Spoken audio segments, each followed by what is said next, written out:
By mid-1916, World War I had devolved into a brutal stalemate. The Western Front, stretching from the North Sea to the Swiss border, was defined by entrenched positions, barbed wire, and the unrelenting grind of attritional warfare. The Central Powers, led by Germany, maintained heavily fortified lines, while the Allies, composed of Britain, France, and other nations, sought desperately to break through. In this video, we explore the harrowing events of the Battle of the Somme, one of World War I's most significant and devastating battles. You'll learn about the strategies, sacrifices, and lasting impact of this monumental conflict that shaped the course of history. If you enjoy learning about history's most pivotal moments, don't forget to like, comment, and subscribe to our channel for more engaging content on the events that changed the world. Your support helps us bring history to life. The Somme offensive emerged as a coordinated Allied strategy to relieve pressure on the French forces at Verdun, where a protracted German assault had inflicted devastating losses. General Sir Douglas Haig, commander of the British Expeditionary Force, envisioned the attack as a decisive blow that would shatter German defenses and open the path to a breakthrough. The French, under General Joseph Joffre, supported the plan, though their ability to commit forces was limited by the ongoing battle at Verdun. The region selected for the offensive, along the River Somme in northern France, was significant not for its strategic value but for its geography, which lent itself to large-scale infantry assaults. The German defenses in the area, however, were formidable. The front was dominated by deep trenches, reinforced with concrete bunkers, interlocking fields of fire, and thick belts of barbed wire. These positions had been developed and refined since the start of the war, creating one of the most impenetrable defensive networks on the Western Front. The Allied strategy relied on overwhelming force. A week-long artillery bombardment, involving over 1.5 million shells, was intended to annihilate German positions, destroy their barbed wire defenses, and demoralize the enemy. The infantry would then advance across no man's land in a coordinated attack, seizing the shattered German trenches. Haig and his planners believed the bombardment would pave the way for a swift and decisive victory, underestimating the resilience of the German forces and the limitations of their own tactics. The Somme offensive also reflected a shift in the nature of warfare. The industrial scale of World War I demanded the mobilization of entire societies, and by 1916, Britain had introduced conscription to sustain its army. For many of the British soldiers who fought at the Somme, it was their first major engagement. These new army troops, drawn from across Britain and its empire, would face the full horror of modern mechanized warfare, unprepared for the challenges that lay ahead. The stage was set for one of the most harrowing battles of the war, driven by the desperate logic of attrition and the unyielding demands of total war. The Battle of the Somme saw the deployment of massive forces on both sides, reflecting the industrial scale of World War I. The Allied forces, primarily composed of British and French troops, faced a well-entrenched and highly disciplined German army in a confrontation that would test the limits of manpower, resources, and strategy. On the Allied side, the British Expeditionary Force, BEF, fielded approximately 1.2 million troops over the course of the battle. This included soldiers from across the British Empire, such as Australia, Canada, New Zealand, South Africa, and India. For many of these troops, the Somme was their first major engagement. A significant proportion were part of the new army, volunteers recruited following Britain's call to arms in 1914, alongside seasoned regulars and reservists. The British Army also introduced a revolutionary weapon, the tank, for the first time during the Somme, though mechanical issues limited their immediate impact. The French contribution, commanded by General Ferdinand Foch, was critical, especially in the southern sector of the battlefield. The French army committed approximately 1 million troops, many of whom were veterans of earlier battles like Verdun. Compared to their British counterparts, the French forces were better equipped and more experienced, and they achieved greater initial success during the offensive. Opposing them was the German Empire's army, with approximately 1.2 million soldiers defending a deeply fortified line. The German positions along the Somme had been meticulously constructed over 2 years, featuring interconnected trenches, underground bunkers, and reinforced strongpoints. German forces included elite units as well as conscripted soldiers, and they were supported by well-placed artillery batteries that dominated the battlefield. Their defenses were anchored by interlocking fields of machine gun fire and belts of barbed wire, which proved devastatingly effective against Allied infantry assaults. The disparity in the composition and preparation of the forces was stark. The Allies relied on their numerical superiority and the belief that overwhelming artillery fire could decimate German defenses. In contrast, the Germans leveraged their defensive infrastructure and experienced troops to absorb and repel the Allied offensives. Despite these differences, both sides shared one grim reality. The Somme would demand extraordinary sacrifices from the millions of soldiers who fought there, as the battle devolved into a grinding war of attrition that tested the endurance of even the most seasoned armies. The sheer scale of the forces involved underscored the global nature of the conflict and the unprecedented mobilization of resources that characterized World War I. The Battle of the Somme began on July 1, 1916, with an Allied offensive aimed at breaking through the heavily fortified German lines along a 15-mile front in northern France. The attack followed an intense week-long artillery bombardment in which over 1.5 million shells were fired at German positions. The objective was to destroy enemy defenses, cut barbed wire, and demoralize German troops. However, the bombardment proved far less effective than anticipated. Many German fortifications, including deep bunkers, remained intact, and the wire entanglements often survived the barrage. At 7:30 a.m. on July 1st, tens of thousands of British infantry began their advance across no man's land. The soldiers, laden with equipment and advancing in rigid lines, were met with devastating machine gun fire from German positions. The result was catastrophic. By the end of the first day, the British suffered 57,470 casualties, including 19,240 killed, making it the single bloodiest day in British military history. Despite these staggering losses, the offensive continued.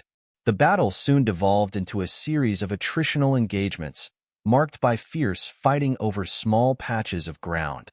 Villages such as Philpott, La Boiselle, and Mametz became focal points of the struggle. Each advance was met with brutal counterattacks, and progress was measured in yards rather than miles. The use of heavy artillery, poison gas, and flamethrowers intensified the carnage, turning the battlefield into a nightmare of mud, craters, and unburied dead. A key moment came on September 15th, when the British introduced the tank into combat for the first time at the Battle of Flers-Courcelette. These new machines offered the promise of breaking the stalemate, but mechanical failures and their limited numbers prevented them from having a decisive impact. Nevertheless, their psychological effect on German troops hinted at the potential of armored warfare. As the battle dragged on into the autumn, weather conditions deteriorated, adding to the misery of the troops. Heavy rains turned the battlefield into a quagmire, further hindering movement and making supply lines precarious. Despite these challenges, the Allies continued their assaults, eventually capturing critical German positions, including the fortified village of Beaumont-Hamel and the ridge at Thiepval. By the time the offensive ended on November 18, 1916, the Allies had advanced a mere 7 miles at their deepest point. While the German army suffered significant casualties, their defenses held firm in many areas, preventing a decisive breakthrough. The battle had consumed hundreds of thousands of lives, leaving both sides exhausted and the Western Front largely unchanged. The Somme epitomized the grinding, attritional nature of World War I, where tactical innovation struggled to keep pace with the industrial scale of destruction. The outcome of the Battle of the Somme was marked by staggering human cost and minimal territorial gains. After nearly 5 months of relentless fighting, the Allied forces advanced no more than 7 miles at the deepest point. The offensive, which had been intended to deliver a decisive breakthrough, instead exemplified the stalemate that defined much of World War I. The human toll was unprecedented. The Allied forces, consisting primarily of British and French troops, suffered approximately 623,000 casualties. The British bore the brunt, with around 420,000 casualties, including over 125,000 deaths. Among the wounded and dead were thousands of soldiers from across the British Empire, including Australians, Canadians, and South Africans. The French added an additional 204,000 casualties, a heavy toll despite their relatively more successful advances in the southern sector of the battlefield. The German army, while successful in holding much of its defensive line, endured an estimated 465,000 to 500,000 casualties. These losses were compounded by the toll of constant artillery bombardments and the strain of maintaining defensive operations against the numerically superior Allies. Strategically, the battle failed to achieve its primary objective of breaking the German line. However, it did weaken the German forces significantly, eroding their ability to launch large-scale offensives in the near future. The battle also relieved pressure on the French at Verdun, allowing them to stabilize their front and prepare for counterattacks. The introduction of new technologies, such as tanks and creeping artillery barrages, hinted at the evolving nature of warfare, though their impact at the Somme was limited. The battle underscored the need for better coordination between infantry, artillery, and emerging mechanized units. The Somme's legacy was defined by its enormous cost in human lives and the harrowing conditions endured by those who fought. It became a symbol of the grinding attrition of World War I, where gains were measured in yards and the human suffering was incalculable. For Britain, in particular, the losses inflicted on the new army left a deep cultural scar, shaping public memory and attitudes toward the war for generations to come. The aftermath of the Battle of the Somme left a profound impact on both the military and societal landscapes of World War I. While the battle achieved modest territorial gains for the Allies, approximately 7 miles along a 15-mile front, its larger significance lay in the heavy toll it inflicted on both sides and the lessons it imparted about modern industrial warfare. For the Allies, the Somme revealed the limits of traditional massed infantry assaults in the face of entrenched defenses and modern weaponry. The scale of the casualties, over 620,000 men for the British and French combined, forced military leaders to rethink their reliance on brute force and attritional tactics. The introduction of tanks, though limited in their initial effectiveness, marked a turning point in the evolution of warfare, foreshadowing their more decisive role in later conflicts. The battle also demonstrated the need for better coordination between artillery and infantry, leading to the refinement of tactics such as the creeping barrage. Strategically, the Somme contributed to the gradual weakening of the German army. With approximately 465,000 to 500,000 casualties, the Germans struggled to replenish their ranks and maintain their defenses. The prolonged battle drained their resources and morale, creating vulnerabilities that the Allies would exploit in subsequent offensives. Moreover, the Somme helped ease pressure on the French at Verdun, enabling them to regain the initiative on their front. Politically and socially, the Somme became a defining event for the nations involved, particularly Britain. For the British public, the losses sustained on July 1, 1916, the bloodiest day in the nation's military history, left a lasting scar. Communities across Britain and the Empire mourned the staggering number of dead, many of whom were volunteers from the PALS battalions, units composed of men from the same towns or professions. This created an enduring collective trauma, as entire communities felt the impact of the war's human cost. The battle also had a significant cultural legacy. The horrors of the Somme became emblematic of the futility and brutality of trench warfare, influencing literature, art, and public memory for decades. For soldiers who survived, the experience of the Somme often defined their understanding of the war, encapsulating the unimaginable suffering and sacrifice endured on the Western Front. Despite its immense cost, the Somme laid the groundwork for future Allied successes.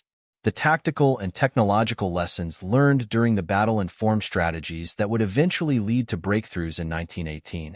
However, the human cost of the Somme underscored the grim reality of modern war. Victory would not come without enormous sacrifice, and the road to it would be paved with devastation. We'd love to hear your thoughts on possible future topics. What areas of human evolution would you like to explore next? Leave your suggestions in the comments, and let's keep the conversation going. As always, our references and further reading are listed in the description below if you'd like to dive deeper into the subject. Thanks for watching, and we'll see you in the next episode. And do not forget, subscribe to the knowledge.